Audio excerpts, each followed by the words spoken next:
Abramos as nossas Bíblias na primeira epístola de Paulo aos Coríntios, capítulo de número 13. Primeira epístola de Paulo aos Coríntios, capítulo de número 13.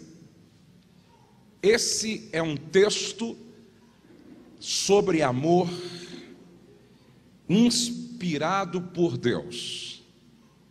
Nenhum outro poeta, talvez depois de Paulo, conseguiu escrever sobre amor com tamanha propriedade, com tamanha profundidade. Eu penso que qualquer estudo sobre amor que desconsiderar 1 Coríntios capítulo 13 não estará completo. Não estará completo. Vamos ler. Ainda que eu fale a língua dos homens e dos anjos, se não tiver amor, serei como o bronze que soa ou como o símbolo que retine. Ainda que eu tenha o dom de profetizar e conheça todos os mistérios e toda a ciência, ainda que eu tenha tamanha fé ao ponto de transportar montes, se não tiver amor, nada serei. E ainda que eu distribua todos os meus bens entre os pobres, e ainda que entregue o meu próprio corpo para ser queimado, se não tiver amor, nada disso me aproveitará. O amor é paciente, é benigno, o amor não arde em ciúmes, não se ufana, não se ensoberbece, não se conduz inconvenientemente, não procura os seus interesses, não se exaspera, não se ressente do mal, não se alegra com a injustiça, mas se regozija com a verdade. Tudo sofre, tudo crê, tudo espera, tudo suporta. O amor jamais acaba, mas havendo profecias, desaparecerão, havendo línguas, cessarão, havendo ciência, passará. Porque em parte conhecemos e em parte profetizamos. E quantos podem dizer amém? Vamos orar. Nosso Deus e nosso Pai, nós estamos na Tua presença e na Tua casa para estudarmos a Tua palavra subordinando-a ao tema, a arte de permanecer casado e feliz. Que o Teu Espírito Santo esteja nos orientando, nos conduzindo, nos levando a um bom termo, a fim de que no final todos saiam nutridos, alimentados, instruídos, abençoados por Ti. Eu peço que seja assim no nome de Jesus. Amém e amém.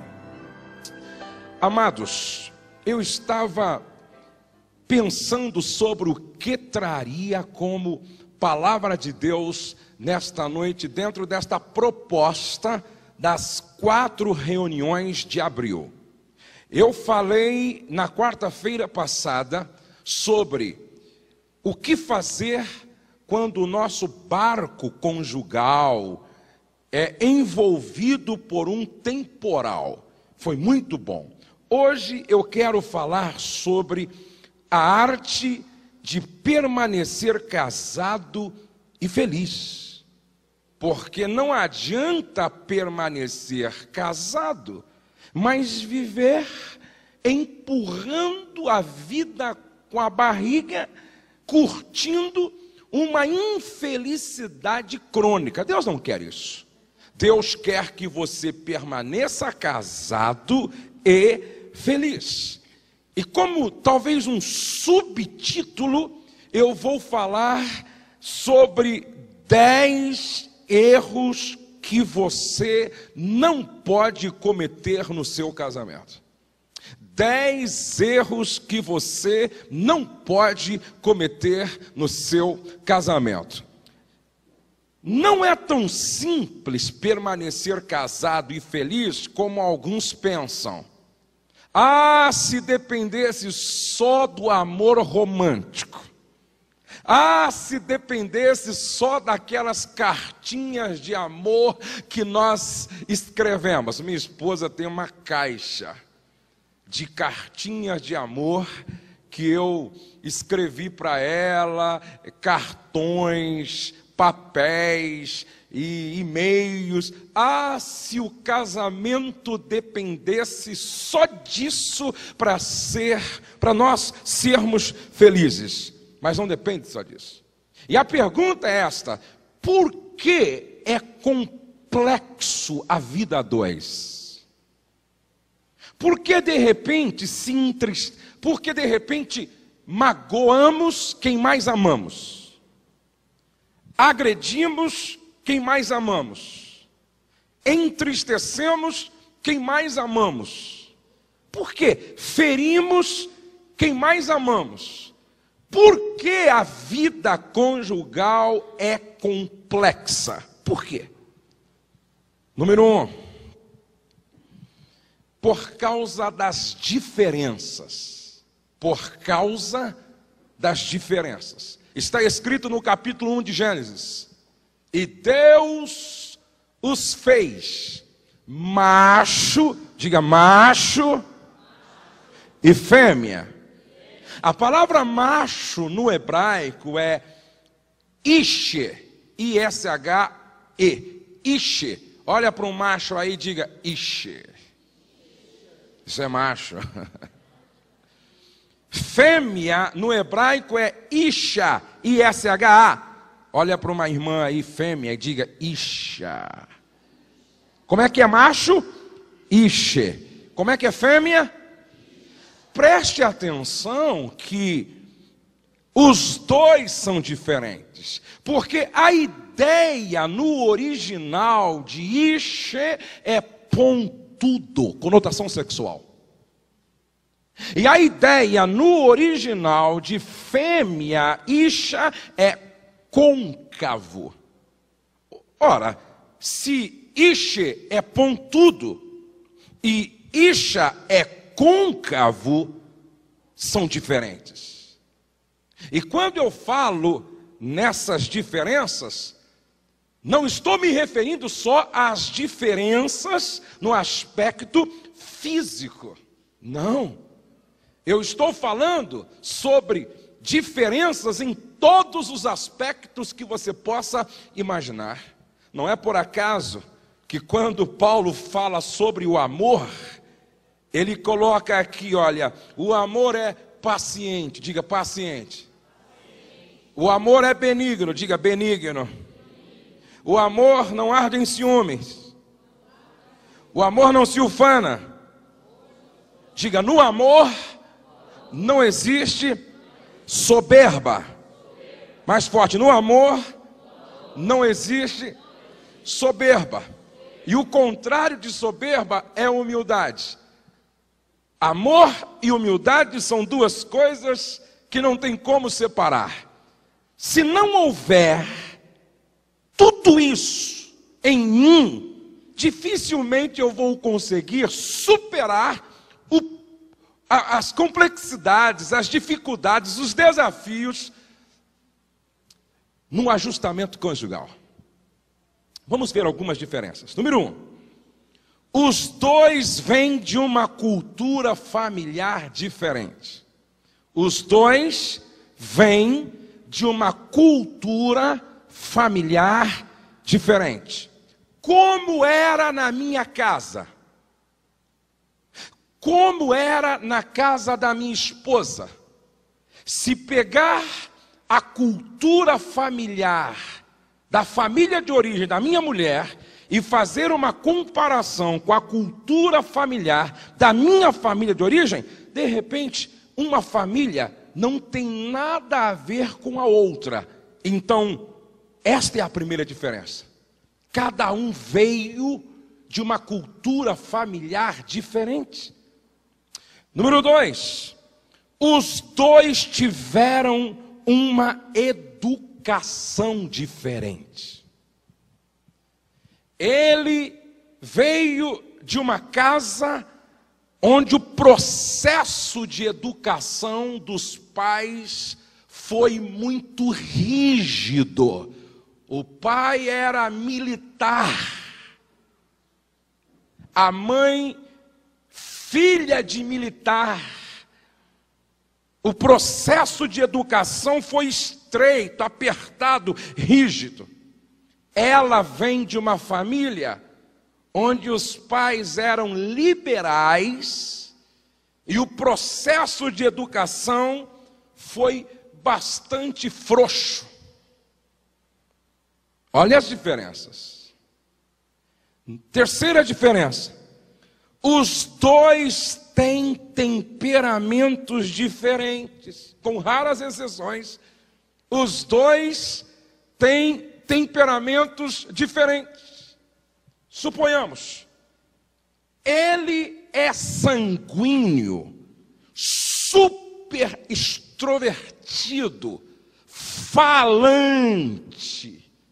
Ela é melancólica, introvertida, não fala. É fácil ajustar esses dois em cima de uma mesma cama, em torno de uma mesma mesa, debaixo do mesmo teto? Ela querendo falar e ele não profere uma palavra? 4. Os dois têm opiniões e gostos diferentes. Cor: ela gosta de azul, ele gosta de amarelo. Comida: ela sem sal, ele com um pouco mais de sal. Ele ama massa, ela detesta massa e gosta de carne. Ou então, ele veio do Nordeste, o negócio dele é caldo de mocotó, jabá, feijoada, farinha, pimenta malagueta. E ela veio do sul de Minas Gerais, gosta de queijo branco, gosta de banana frita milanesa, e ainda com essa tal de dieta, tudo para ela tem que ser pouco carboidrato. Carro: ela gosta de carro grande, ele gosta de carro pequeno. Casa: ela ama morar num apartamento, ele odeia apartamento e gosta de terreno, casa. Temperatura: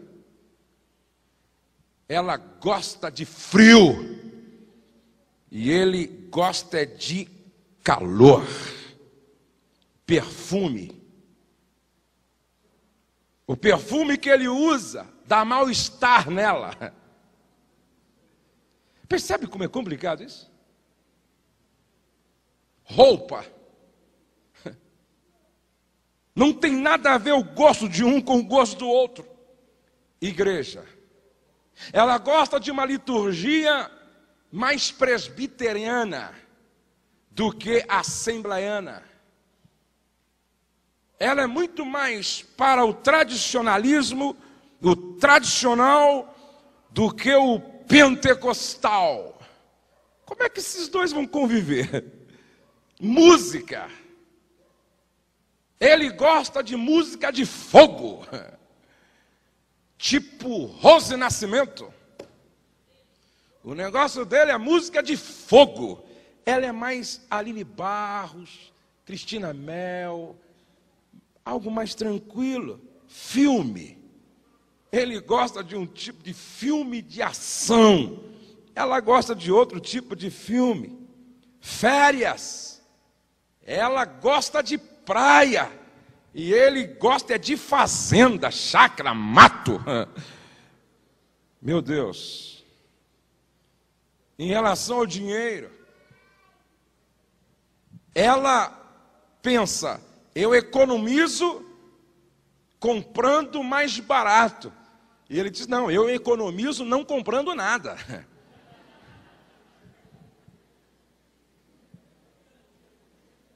Ela torce para o Palmeiras e ele para o Corinthians. Gente, como é que nós vamos colocar esses dois dentro da mesma casa, em cima da mesma cama, em torno de uma mesma mesa?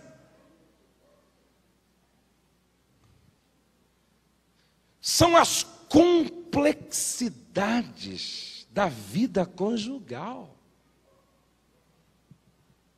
Por isso que o casamento exige renúncia. O casamento exige a negação de si mesmo pelo bem-estar dos dois. 5.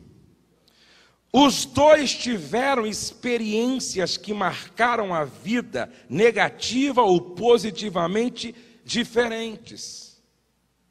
A minha esposa teve as experiências que marcaram a vida dela, positiva ou negativamente. Eu tive as minhas experiências que me marcaram positiva ou negativamente. Experiências que geraram, muitas vezes, traumas. Isso é projetado para dentro do casamento. 6.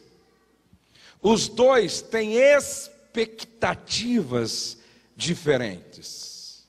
As expectativas dos dois são diferentes. Ela nutre um tipo de expectativa sobre algo e ele não nutre a mesma expectativa, mas ele tem outras expectativas. Os dois, 7, os dois enxergam a mesma coisa de forma diferente. É mais ou menos assim, os dois olham para o céu, e eles estão olhando a mesma nuvem, mas ela diz, estou vendo um cavalo. Ele diz, não, é um gato. Ela diz, não, agora parece com uma cobra sucuri.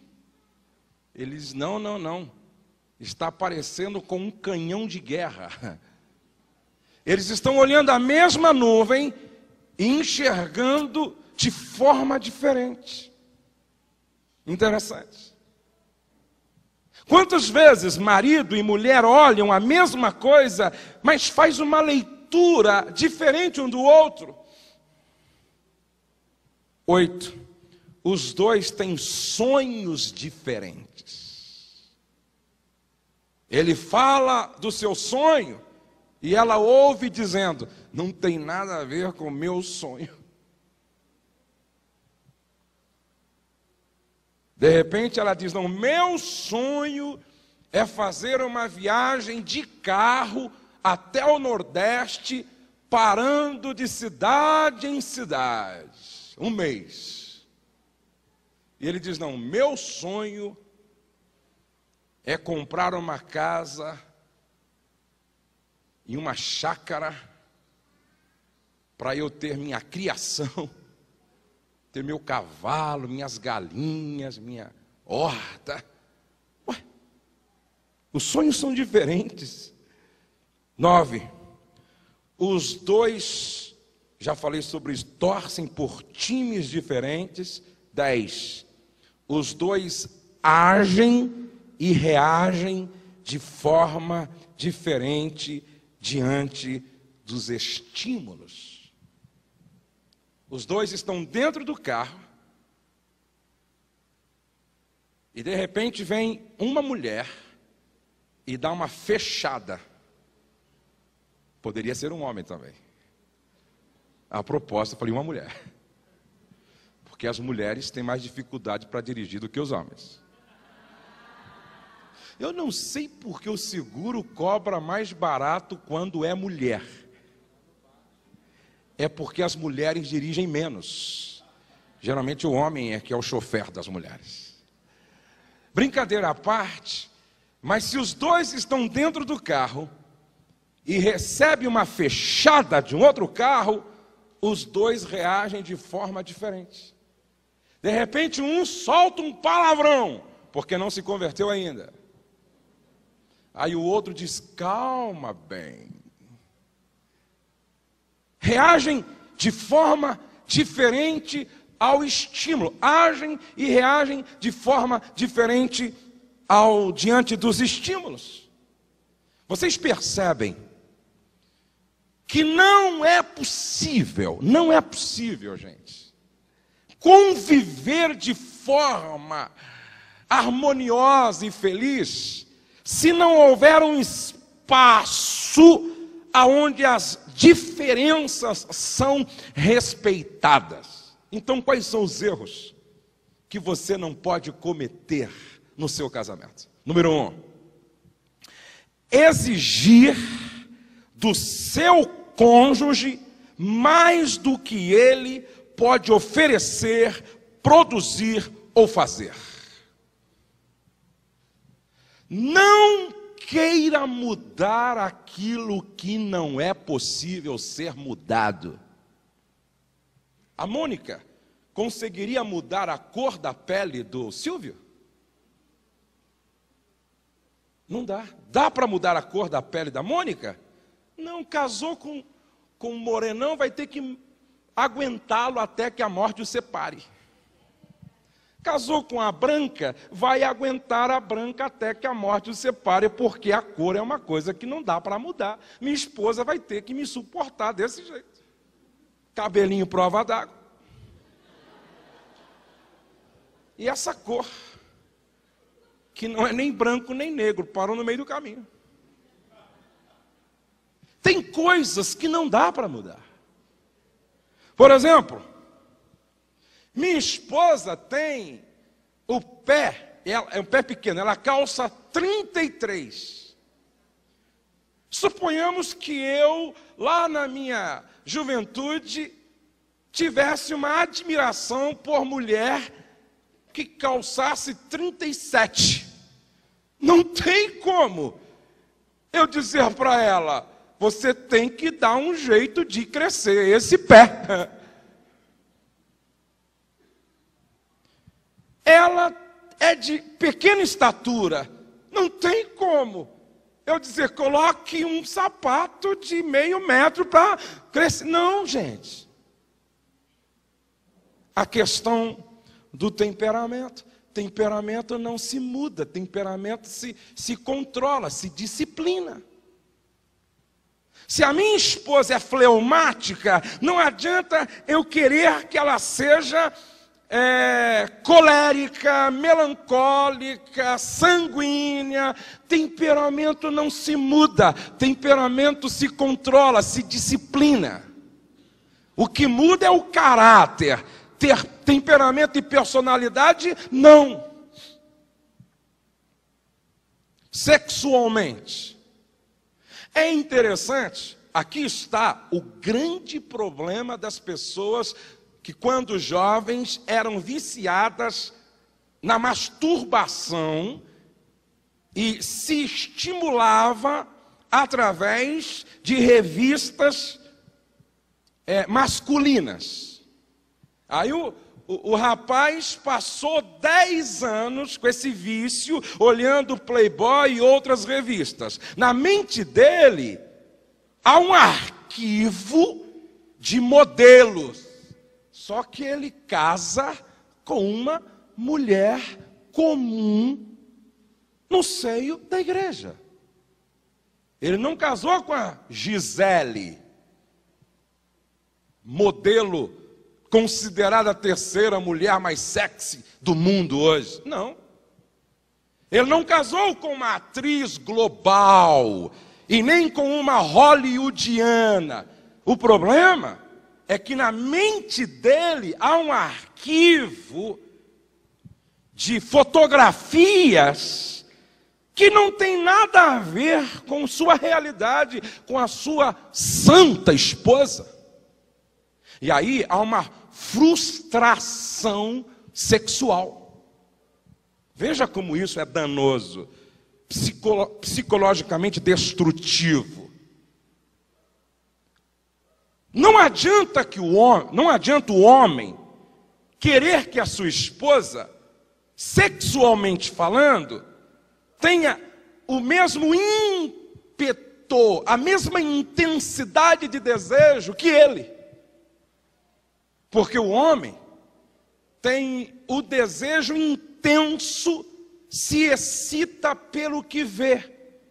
E a mulher, ela mais responde do que toma iniciativa. É lógico que às vezes em quando a mulher deve tomar iniciativa, mas na maioria das vezes é o homem que age e a esposa responde. Agora não adianta, outro dia alguém me perguntou: pastor, por que será que as esposas não são como os maridos?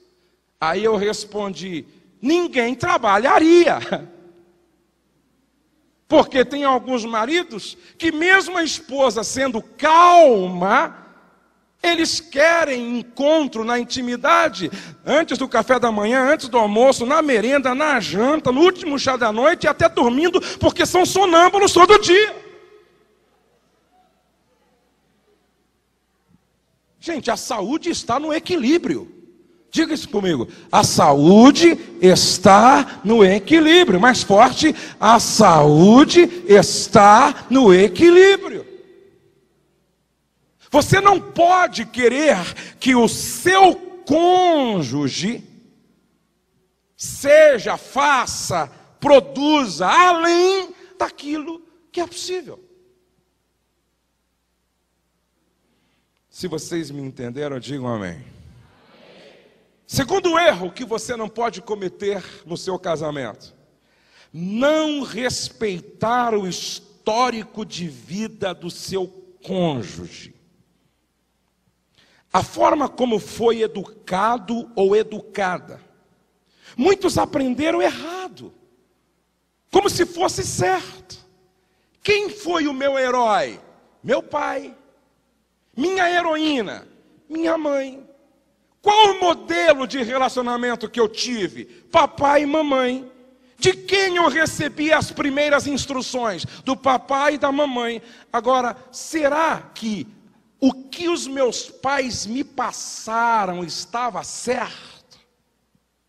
Será? Quantas vezes nós caímos em si e descobrimos que aprendemos o errado como se fosse certo? E aí eu tenho que desaprender num processo de reeducação dentro do casamento.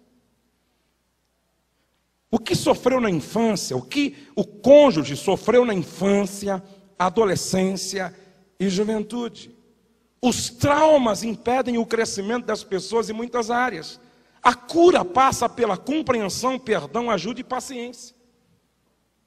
Diga: o casamento pode ser um lugar de cura. Mais forte: o casamento pode ser um lugar de cura. Eu posso ser um agente de cura para os traumas da minha esposa. A minha esposa pode ser um agente de cura para os meus traumas. Por isso, eu preciso compreender, perdoar, ajudar e ter paciência. O exemplo que teve na família de origem, esta é a pergunta: a minha família de origem era funcional ou disfuncional? Era patológica ou nutridora, nutritiva? A minha família de origem era ajustada ou desajustada? Que modelo de família eu tenho como referencial na minha cabeça? As decepções sofridas no passado. Por exemplo, um marido que é filho do divórcio pode projetar para dentro do seu casamento, de forma inconsciente, a decepção que teve com o pai e com a mãe. Por exemplo, filhos que viram papai e mamãe durante muito tempo se agredindo, se pegando, se ferindo. Ele pode levar de forma inconsciente isto para dentro do seu próprio casamento e comprometer o ajustamento conjugal. Por isso, olhem para cá. Se você percebe que o teu marido tem dificuldade para ser o que você gostaria que ele fosse, conheça o histórico de vida dele. Conheça a sua história. quem sabe Deus usará você como agente de cura na vida dele. Conheça a história da sua esposa. Algumas mulheres não conseguem se realizar e realizar o parceiro sexualmente porque foram vítimas de violência dentro da própria casa. Conheça o histórico e a partir daí Deus pode fazer de você agente de cura para a vida do cônjuge. Terceiro erro que você não pode cometer no seu casamento: não levar a sério quando o cônjuge acende a luz vermelha, dando um sinal de alerta. O que acontece quando acaba o óleo no motor do carro? No painel logo acende uma luz o quê? Uma luz o quê? Vermelha. No farol de trânsito, nós temos lá o verde, o vermelho e o amarelo. O amarelo é o quê? Atenção. E o vermelho? Ei, e o vermelho? Sempre que uma luz vermelha acende, é sinal de alerta. Ei, você não pode tirar o olho do painel do teu casamento. Você não pode tirar o olho do painel da tua família. E quando acender a luz vermelha, é um indicador que precisa parar tudo. Eu trabalhava numa empresa que quando acendia a luz vermelha e soava o alarme, era necessário desligar todas as máquinas para ver o que estava acontecendo, a fim de não ocorrer uma tragédia e o prejuízo ser irreparável. Então, se no painel do teu casamento, da tua família, a luz vermelha está acesa, dando sinal de alerta, para tudo. E como é que isso se manifesta? Sendo mais prático. Número 1, é quando o cônjuge diz assim: olha, você está muito distante e frio. 2, você está se descuidando do seu peso. Ou é o marido, ou é a esposa, que de repente relaxa legal e passa a ficar com excesso de fofura. Esse relaxo pode ser a projeção de um sentimento de autoestima que está diminuindo a cada dia. Só quem se ama é que se cuida. Só quem se ama é que se trata. 4 ou 3, há 30 dias que não fazemos amor.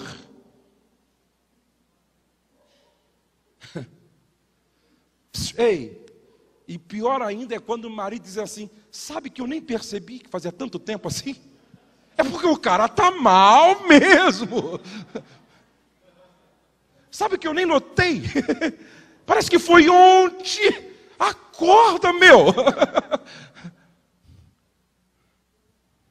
4, toda vez que meus pais chegam em casa, você fecha, ou você se fecha, ou muda completamente. O que está acontecendo? 5, de um tempo para cá, não conseguimos conversar sem brigar. Toda vez que a gente começa um diálogo, termina em confusão. 6, já faz 40 dias que não conversamos. Diga comigo, sem diálogo não há possibilidade de negociar. Não há possibilidade. Escute que quando você fecha a porta da comunicação, é uma questão de tempo. O seu casamento está a caminho da morte, do falecimento. Se existe uma porta que eu sempre, desde quando comecei a caminhada com a Rose, mantivemos aberta, foi a porta do diálogo, a porta da comunicação, a porta da conversação. Nós não conseguimos deitar sem resolver o que aconteceu durante o dia, mesmo que tenha sido uma conversa um pouco mais acalorada. Não conseguimos. Ei, escute. Se acabar o diálogo, acabou o casamento. Não tem como. Não tem como. 8, 7. Depois que o nenê nasceu, você não prestou mais atenção nas minhas necessidades. Depois que o nenê nasceu, você não prestou mais atenção. E é terrível quando o marido perde a mulher de vista dentro de casa. É terrível quando o marido perde a mulher e quando a mulher perde o marido de vista dentro da própria casa. E às vezes, depois que os filhos nascem, ou ele ou ela vive em função dos filhos para escapar de uma realidade que não quer encarar, não quer confrontar. Os filhos acabam sendo uma válvula de escape. 8. Outro sinal de alerta, luz vermelha. Seu lazer se tornou mais importante do que eu e os nossos filhos. Eu conheço pessoas que supervalorizam a pescaria, supervalorizam uma viagem, supervalorizam um jogo de dominó, supervalorizam uma saída com os amigos para tomar um refrigerante, para bater um papo, supervaloriza um lazer em detrimento da esposa ou dos filhos, e pode até ser aniversário dela, ou do filho, ou do casamento. Se os amigos chegarem, ele está saindo. 9. Seu trabalho se tornou um concorrente do nosso casamento. Gente, o trabalho é muito bom, mas se está concorrendo com o meu casamento, alguma coisa está errado. 10. De repente, tudo em mim irrita você. Você achava o meu sorriso maravilhoso. Hoje eu não posso sorrir, que te incomoda. Você achava o meu cabelo maravilhoso.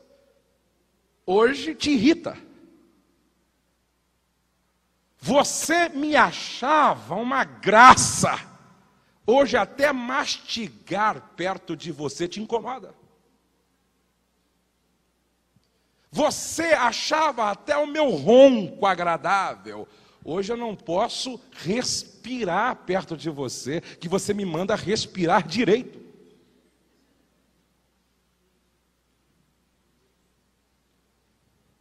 Você achava o meu andar de príncipe ou de princesa, no caso da mulher. Hoje você vive dizendo, anda direito, anda direito, anda direito. Porque tudo em mim te irrita. Ei, olhe para cá.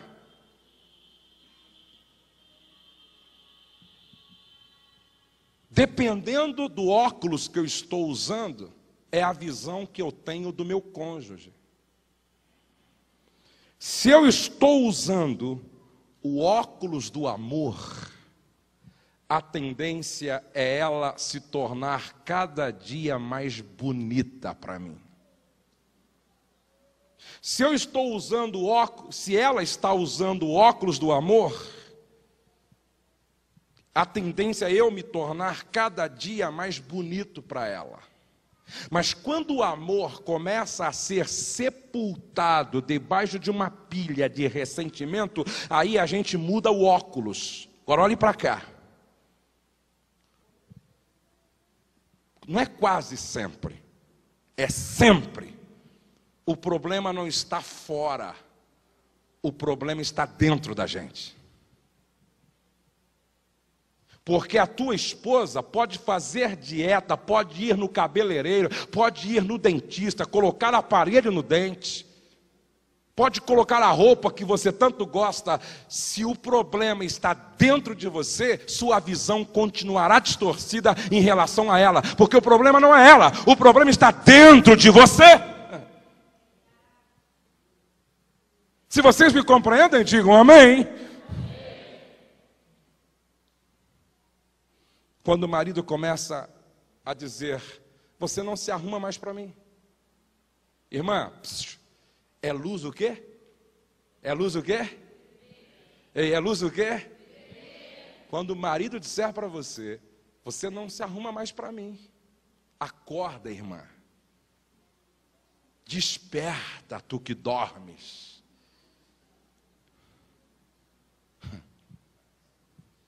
Quarto erro que você não pode cometer no seu casamento: viver como prisioneiro do passado.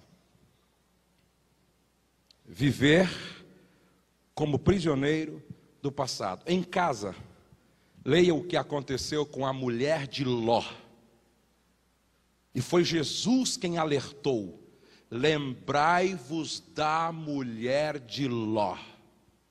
Diz que quando ela estava saindo de Sodoma e Gomorra, a ordem era: foge para aquele lugar, não pare no meio do caminho e nem olhe para trás. E a Bíblia diz que quando ela estava no meio do caminho, ela parou e olhou para trás. O juízo de Deus veio sobre ela e ela se tornou ou se transformou numa estátua de sal, uma pedra de sal. Diga isso comigo: quem vive olhando para trás acaba se petrificando. Você vira uma pedra insensível. Olhe para frente. O teu passado vai ficar pequeno quando você conseguir enxergar o futuro que Deus tem para a tua vida. É por isso que Paulo dizia: esquecendo-me das coisas que para trás fica, prossigo para o alvo. A Bíblia diz em Isaías 43, 18 e 19: não vos lembreis das coisas passadas, e nem considereis as antigas, porque eis que faço coisa nova. Bata no ombro do irmão ao lado e diga: olha para frente, querido, olha para frente. O que acontece com um motorista que dirige olhando para trás? O que acontece? Além de ele colocar sua vida em risco, ele coloca em risco a vida de muita gente. Olhe para frente, pelo contrário, você se prejudica e prejudica outras pessoas que estão viajando com você. Olhe para frente. Quem vive do passado é museu. Olha para o irmão e diga: você não é museu. 5. Quinto erro que você não pode cometer na sua caminhada conjugal. Eu gosto disso aqui, ó. Confiar exageradamente. Vamos dizer juntos? Confiar exageradamente. A minha esposa é esperta em relação a isso. Não, Meu filho e minha filha são de oração e jejum. Pode ficar com a namorada em casa quando a gente viaja, que eles vão fazer vigília.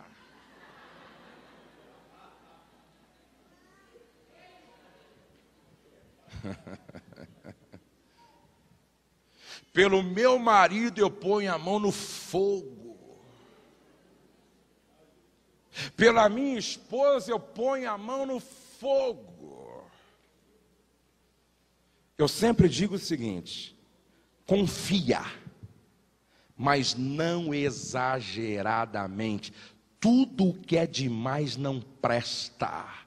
A saúde está no equilíbrio. Ah, pastor, o senhor não confia no caráter da tua esposa? Confio, só que ela não é anjo em estado de glória. Ah, pastor, a tua mulher não confia. O senhor é homem de Deus, é homem de oração, mas os meus hormônios não são convertidos.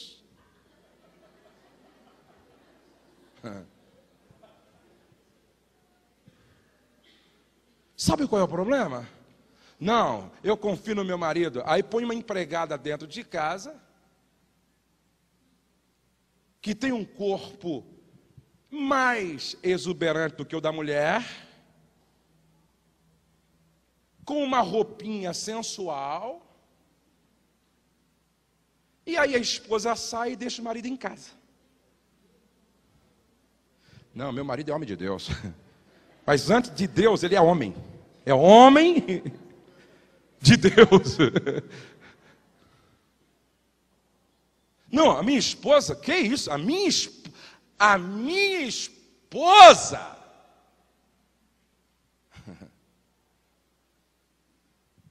Olha aqui, ó. Confiar demais não presta. Nem autoconfiança excessiva e nem confiança excessiva. Eu deixei o meu carro na porta da igreja. Ei, aonde estava o carro? Na porta da igreja. Pastor, na porta da igreja, os anjos do Senhor acampam neste lugar. Não precisa nem fechar. Estava fechado, trancado com alarme, e o cara roubou o meu toca-fita com alarme na porta da igreja e com anjo do lado e tudo. Diga para o irmão ao lado: fica esperto. Porque você não é anjo. Dá para entender? Se dá para entender, diga amém. Uma casa sem proteção é uma casa vulnerável. Um casamento sem proteção é vulnerável. Um marido sem proteção é vulnerável. E uma esposa sem proteção é vulnerável. Proteja o que é seu. Às vezes minha esposa enxerga o que eu não estou enxergando. Um dia chegou uma irmã lá no escritório. Não é da nossa igreja. É da cidade aí.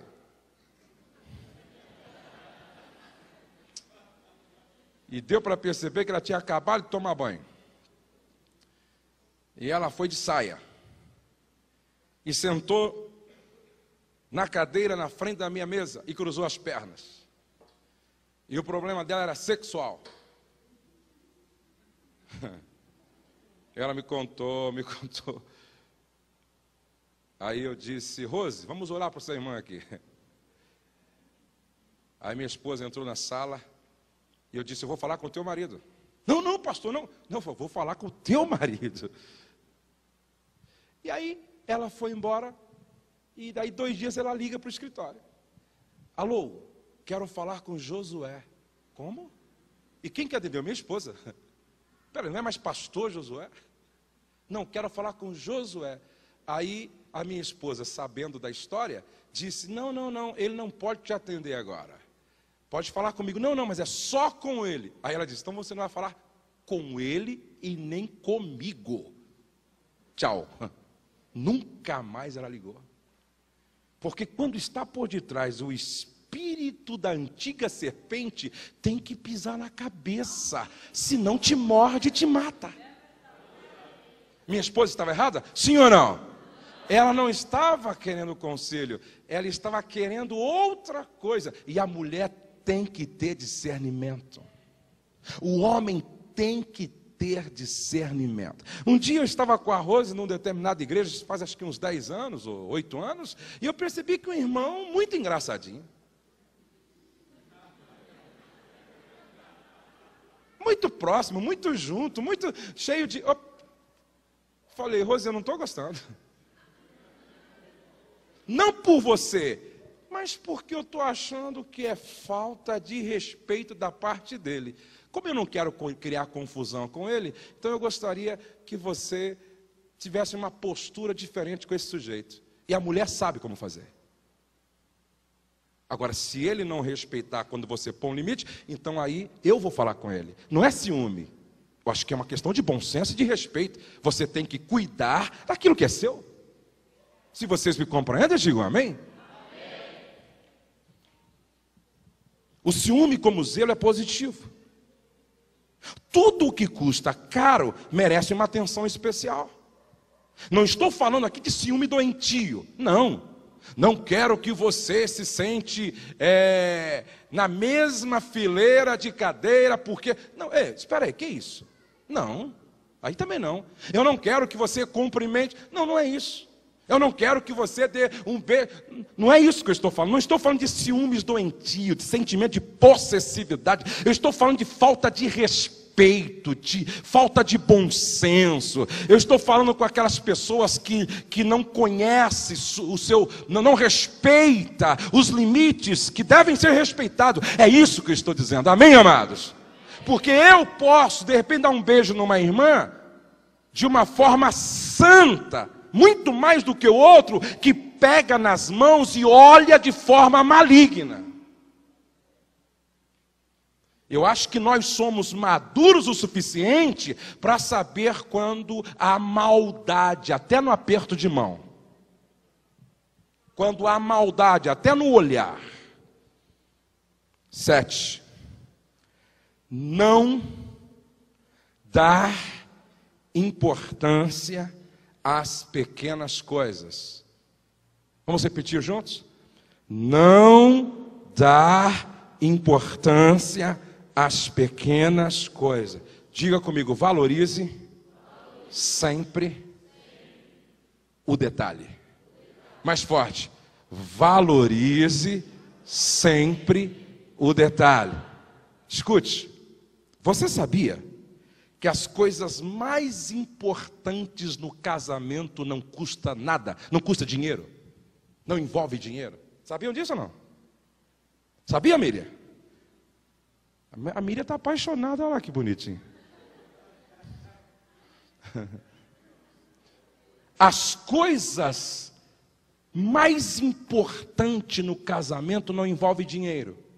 Por exemplo, um beijo, um abraço, um sorriso, um telefonema.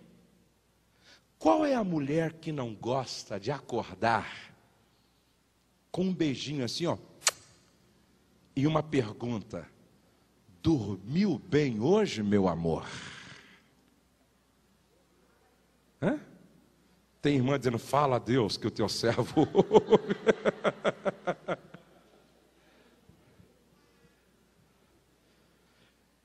Um beijo, um abraço, um sorriso, um telefonema, um bilhete com expressões de afeto. Qual é a mulher que não gostaria de encontrar o bilhete do marido na segunda-feira pela manhã, e ele coloca assim, ó, ela veio na igreja domingo à noite toda bonita, e aí ele coloca segunda-feira pela manhã: você estava uma gata ontem, te amo muito, bom dia. E ele coloca R$50 junto e diz...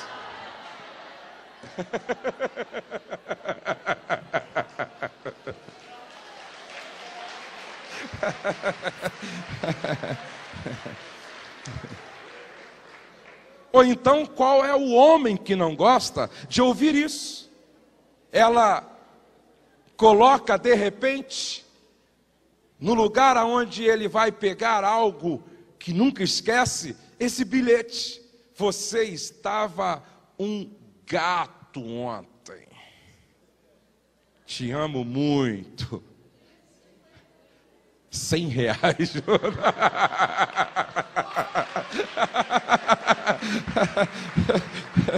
Ai, ai. Um elogio, uma flor, um bom dia diferente. Quanto custa isso? Isso aqui envolve dinheiro, sim ou não? Isso aqui envolve dinheiro, sim ou não? Um beijo, um abraço, um sorriso, um telefonema. Eu me lembro que eu estava entrando no avião outro dia, não sei se fazem 2 meses, eu estava entrando no avião, sabe quando vem aquela coisa boa assim no coração, aquela coisa boa na mente? Estava entrando no avião, tinha uma fila assim, meia grande, eu peguei meu telefonema, liguei para a Rose, e ela disse, já chegou? Eu disse, não, estou te ligando antes de entrar no avião, porque eu não sei se ele vai cair. Não falei isso não, mentira. Eu liguei para ela, disse, não, só estou te ligando para dizer que te amo muito. Acho que isso todos nós precisamos. Isso faz bem para a alma. Eu pergunto, isso envolve muito dinheiro, sim ou não? Sim ou não? As coisas mais importantes no casamento não custam dinheiro, gente. 8. Não saber dizer não sempre que necessário. Quando você não coloca limites, as pessoas invadem a sua propriedade. Por que existe muro? Por que existe portão? Por que existe porta? Por que existe fechadura? As pessoas precisam respeitar os seus limites. E essa é a pergunta. Quem manda na sua casa, no seu casamento, na sua família? Quem manda? Pastor Jeremias, da 8ª Igreja Batista, pastor Nagai estava lá comigo, ele disse, contou uma historinha que no céu tinha 2 filas. Uma fila de homens que a mulher mandava, e uma outra fila em que era o homem que mandava. E na fila em que as mulheres mandavam, a fila dobrava o quarteirão no céu. E a fila em que os homens mandavam só tinha um homem. Pedro ficou preocupado. Aí perguntou para o cidadão que estava sozinho naquela fila em que o homem era quem mandava. E aí, rapaz, você está fazendo o quê? Só você aqui? Se a minha mulher mandou eu ficar aqui, então eu...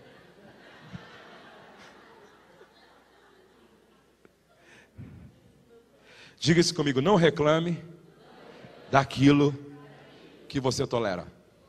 Mais forte, não reclame daquilo que você tolera. Você conhece alguém que vive reclamando que os cunhados são folgados? Sim. Quem é que manda no teu cartão de crédito? Quem é que manda no seu talão de cheque? Ah, pastor, eu não sei o que faço com o namorado da minha filha. O cara é muito folgado. Na minha casa tem que ler na minha cartilha. Na minha casa tem que estar dentro dos limites que eu estabeleço e não que o namorado ou a namorada estabelece. Na minha casa quem manda sou eu, a minha esposa e depois os meus filhos com autoridade delegada. Você conhece alguma casa em que vivem reclamando? Não sei o que faço com esse cachorro, pastor. Até o cachorro manda lá.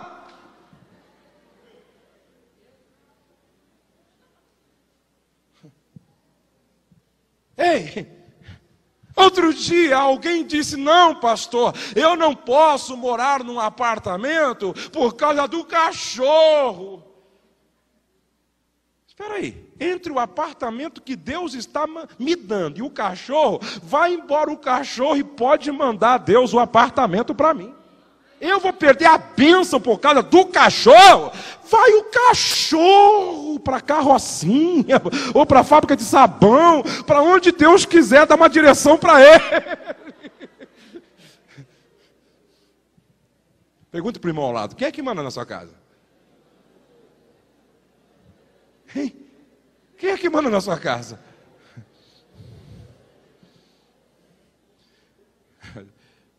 Você sabe dizer não sempre que necessário? Ei, você sabe dizer não para os filhos sempre que necessário? Você sabe dizer não para o namorado e a namorada dos filhos sempre que necessário? Você sabe dizer não até para a mãe, até para o pai? Não é porque a mãe e pai que às vezes não são folgados. Você sabe dizer não para o cunhado? Ah, pastor, se eu disser não, ele vira a cara e nunca mais vem na minha casa. Paciência. Se esse é o milagre que Deus queria te dar. Amém. Não estou dizendo que você necessariamente tem que ser estúpido, agressivo, grosso. Não. Não é isso. É colocar limites. Nono, vocês já estão cansados, sim ou não? Que bom, quarta-feira vocês voltam. Dar mais valor a coisas do que às pessoas. Pastor Silas Malafaia contou uma experiência que ele estava viajando, não sei se acho que estava nos Estados Unidos. E a filha, espero que eu esteja certo na história que estou contando, até porque estou gravando. A filha ligou para ele dizendo: pai, eu e o irmão, a família do irmão fulano de tal, precisamos ir no casamento em tal lugar, porém, estamos sem carro. Ela já estava dando assim uma dica para o pai: emprestar o carro dele. Só que o carro dele não era qualquer carro. Eu não me lembro que carro era, mas era um carro caro. Não sei se era Audi, era um carro ou um desses novos aí. Era um carro caro. Aí o pastor Silas disse: não, meu carro não. E desligou o telefone. Quando ele desligou o telefone, Deus falou com ele: sua ordem de prioridade e de valores está errada. Você está dando muito mais valor a coisas do que a pessoas. Para você o carro tem mais valor do que a tua filha. Na hora, ele pegou o telefone e disse: filha, a chave está em tal lugar, pode passar no posto, encher o tanque no meu nome e vai para o casamento. Quantas vezes nós arrumamos uma confusão que dura 6 meses por causa de uma pintura que fizemos na parede e a criança riscou um pouco com um lápis de cera? Quantas vezes nós arrumamos uma confusão que dura 1 ano por causa de um copo que quebrou em casa? Quantas vezes nós arrumamos uma confusão que dura 6 meses por causa por causa do cachorro, do gato, do passarinho, por causa de banalidades, de bobagem? Se nós não tomarmos cuidado, a nossa ordem de valores fica invertida. A gente supervaloriza as coisas em detrimento das pessoas, e Deus se entristece com isso, e a sua presença vai se afastando do nosso lar. Eu quero dar 10 para um marido que age como um que eu conheci a história. Diz que ele deu um carro novo para a esposa, e a esposa não queria sair, apesar da carta que havia tirado. De tanto insistir, ela saiu com o carro. E parece que era perseguição. No primeiro farol batem no carro dela. Quando bateram no carro, ela colocou a mão na cabeça e gritou: meu marido. Não era nem meu Deus, meu marido. O guarda veio.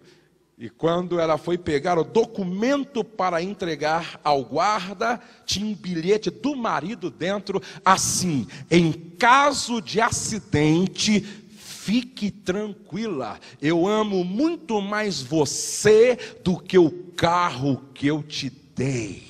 Vamos aplaudir esse marido que valoriza a gente, pessoas e não coisas. Eu não estou falando que você não deve falar sério com quem riscou a parede, riscou o carro, com quem quebrou o copo, orientar e instruir. Não.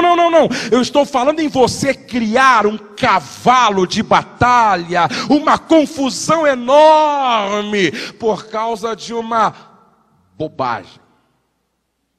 Diz que uma senhora estava indo no supermercado com um monte de coisa assim, e com garrafas e copos, e estava indo para o caixa, e de repente quando ela foi colocar no caixa as coisas, caiu tipo assim uma garrafa, espatifou, espalhou, eu não sei se era Coca-Cola, Guaraná, para todo lado, e ela ficou assim, ó. Se o marido estivesse lá, aí disse que o menininho longe gritou assim: dá uma risada!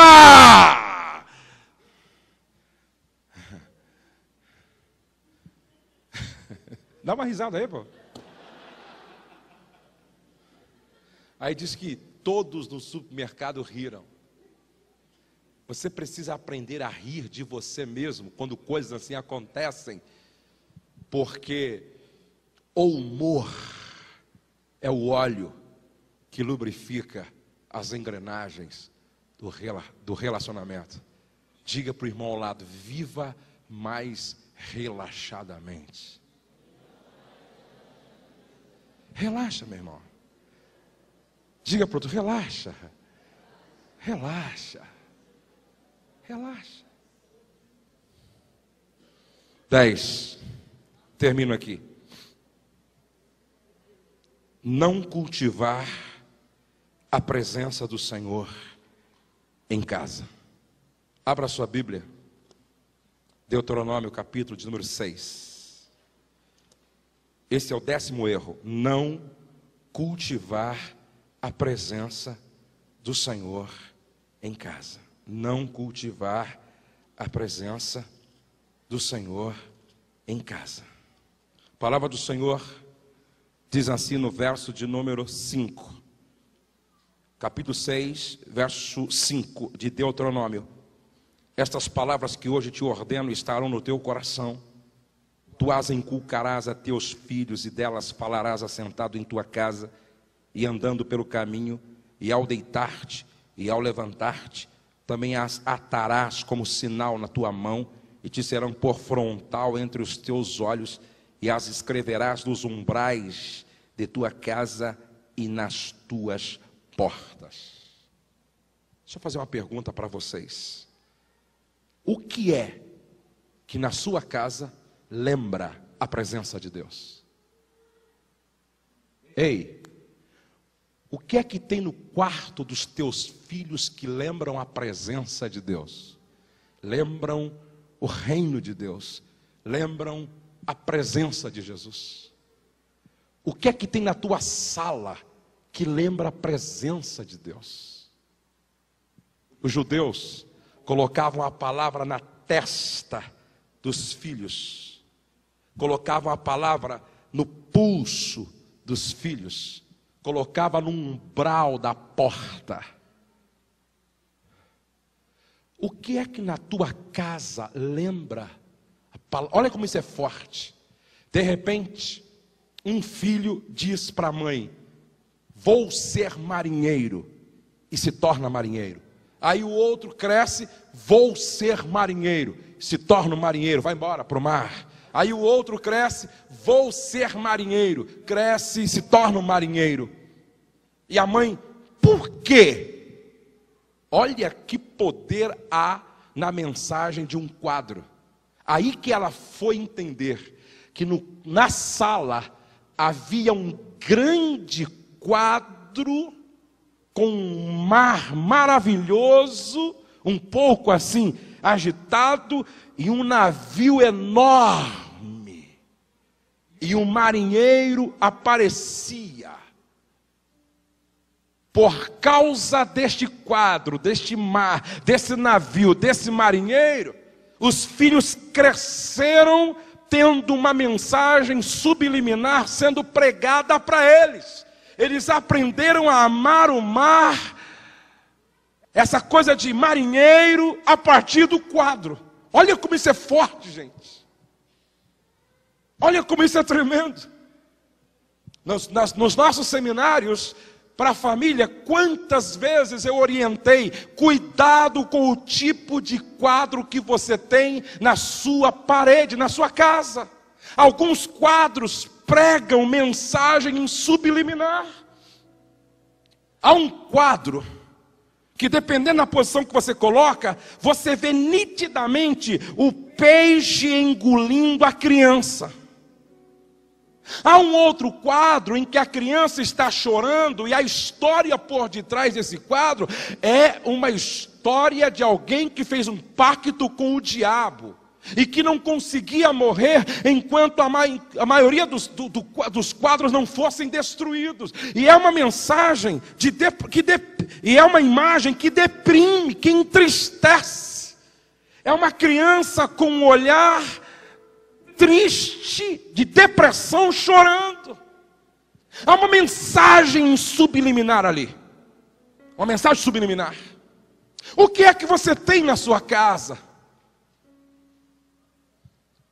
Um pastor conversando comigo a semana passada disse: pastor, ora por mim, ora por mim, ora por mim. Disse: por quê? Me ajuda, dá uma palavra. Por quê? Eu tentei criar meu filho na igreja, não consegui. Ele se afastou dos caminhos do Senhor. Estudou, hoje ele tem sua vida própria, é solteiro, mora em uma determinada cidade. Mas só para o senhor ter uma noção, hoje é feriado. A mãe iria passar o dia com ele. Aí ligou para informá-lo. E ele disse: não, mãe, não venha, porque eu não posso passar o feriado com a senhora, porque eu vou passar o dia inteiro no candomblé e tenho que passar um período de tempo na mata. Não venha não, mãe. E ele, com os olhos lagrimejando e com a alma flechada, dizia para mim: pastor, me dá uma palavra.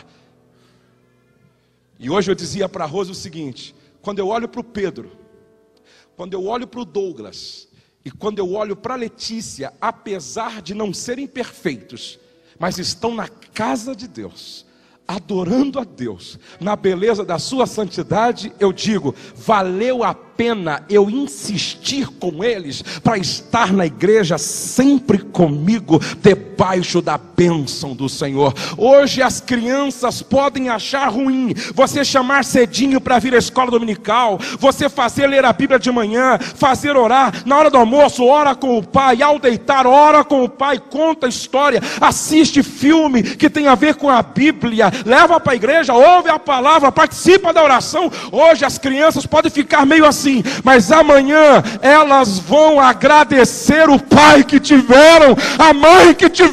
Vale a pena, gente. Pega quadro que lembre Deus, coloque no quarto do teu filho, para ele dormir vendo algo que lembre Deus. No quarto do meu filho, aqui onde nós morávamos, tinha Jesus Cristo é o Senhor. Gosto de entrar numa casa que na sala tem algo que lembre Deus. É a palavra, é uma frase, é o Salmo 23, é um quadro com o mar vermelho se abrindo, é as muralhas de Jericó caindo, algo que lembre Deus.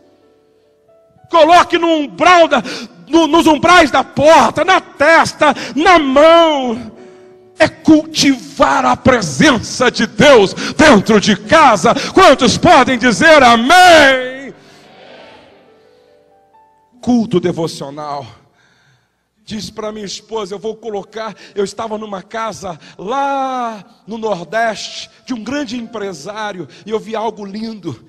Há um som muito interessante em uma das maiores salas. Se você acorda de manhã, à tarde ou à noite, há um fundo musical, hinos sendo tocado 24 horas por dia. Aí eu levantava, aquele sol bonito, e quando eu chegava na sala, aquele hino gostoso sendo tocado, eu disse: este é um santuário emocional. Essa casa é uma capela onde Deus é adorado. Os filhos envolvidos com isso, a esposa, o marido, os empregados, porque uma família muito rica devia ter uns 10 empregados naquela casa, e todos envolvidos com aquilo que lembrava Deus. Leitura bíblica devocional.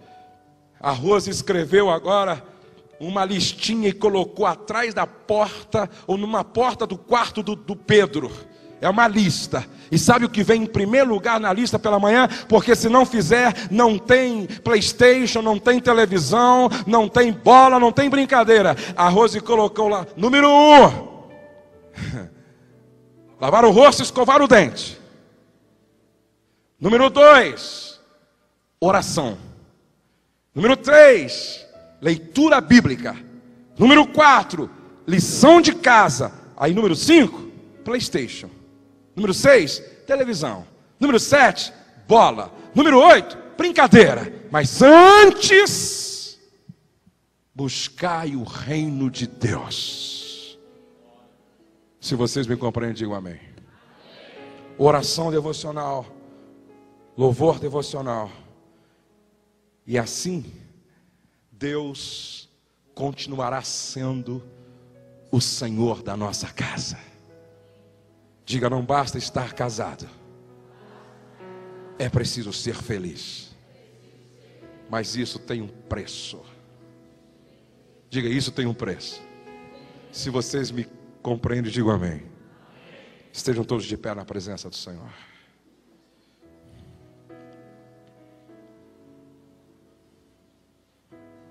Nunca feche a porta da comunicação. E eu marquei aqui, ó.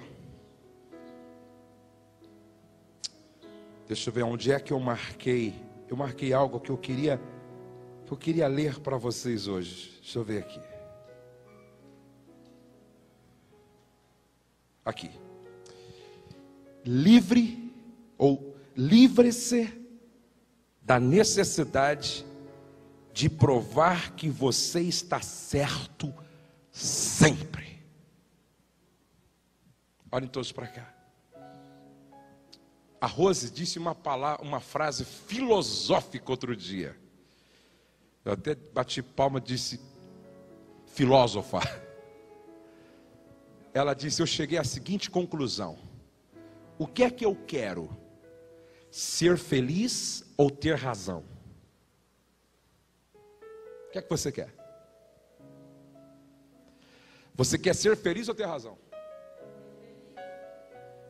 Hã? O que você quer? Ser feliz ou ter razão?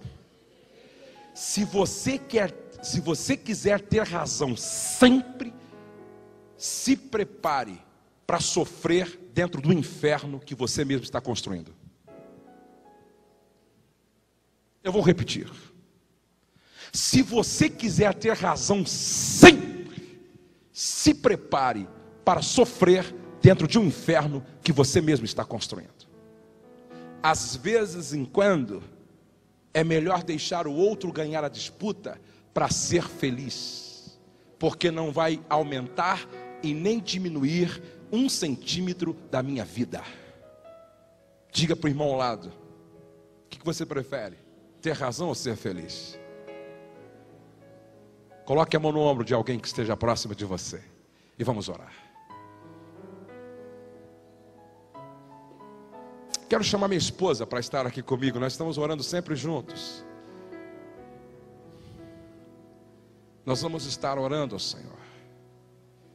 Que bom que você veio hoje. Você não sabe a alegria que você está proporcionando ao coração de Deus e ao meu coração.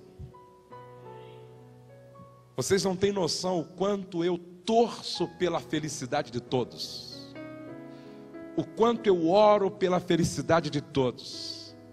O meu desejo é que vocês tenham um casamento muito melhor do que o meu ainda. Meu desejo é que vocês realmente descubram o segredo da felicidade conjugal. E até a última quarta-feira, nós vamos sair daqui celebrando a vitória de Deus dentro da nossa casa. Quantos me compreendem, digam amém. Vamos orar. Ore dizendo: Senhor, me ajuda a discernir aquilo que não está certo e me dá a humildade para mudar, Senhor. Dá-me a capacidade de tolerar, de ser flexível, compreensivo, do diálogo. Começa a orar dizendo: Senhor, que na minha casa nunca essa porta seja fechada. Nós queremos que o Teu nome seja glorificado dentro do nosso lar. Nós queremos que os nossos filhos experimentem os benefícios da Tua presença, que será cultivada dentro da nossa casa. Ore dizendo: Senhor, nos ajuda a perceber os erros e a eliminá-los. Nós não queremos insistir num caminho de destruição, não. Nós queremos encontrar o caminho da bênção, da vitória. Oh, que estas lições, Senhor, fiquem gravadas na tábua do nosso coração. Vamos orar. Pai, nós louvamos o Teu nome, porque esse tempo aqui foi precioso na Tua presença. Eu sei que o Senhor está trabalhando em cada um de nós. Eu sei que foi o Senhor quem nos fez reunir aqui. Eu sei que foi o Senhor quem nos trouxe até aqui. Alguns estão vindo aqui, Pai, como um doente que vai ao hospital, na esperança de que algo novo aconteça. E este não é outro lugar a não ser casa de cura, casa de restauração, casa de vitória, casa de milagre, casa de solução. Opera milagrosamente nesta noite e vai trabalhando em cada casamento, em cada família, em cada lar, a fim de que o Teu nome seja exaltado, glorificado. Nós pedimos que seja assim, a Tua bênção sobre todos, e que todos possam não apenas estar casados, mas que possam ser felizes. E os que não se casaram ainda, que amanhã assumam o compromisso com esta consciência de que é possível ser feliz, se nós vivermos dentro dos princípios da Tua palavra e destes conselhos que edificam. No nome de Jesus, nós pedimos que seja assim. Amém, Senhor. Enquanto o nosso querido irmão Marcinho vai estar cantando, você vai dar um abraço, um aperto de mão em pelo menos 10 irmãos, dizendo assim: Deus quer a sua felicidade. Bendita será tua casa. Você ouviu Pastor Josué Gonçalves.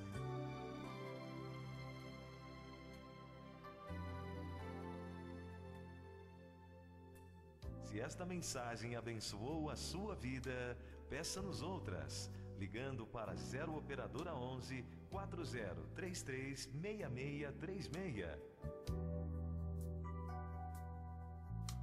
Deus abençoe você e toda a sua família. Não se esqueça, nenhum sucesso justifica o fracasso de uma família.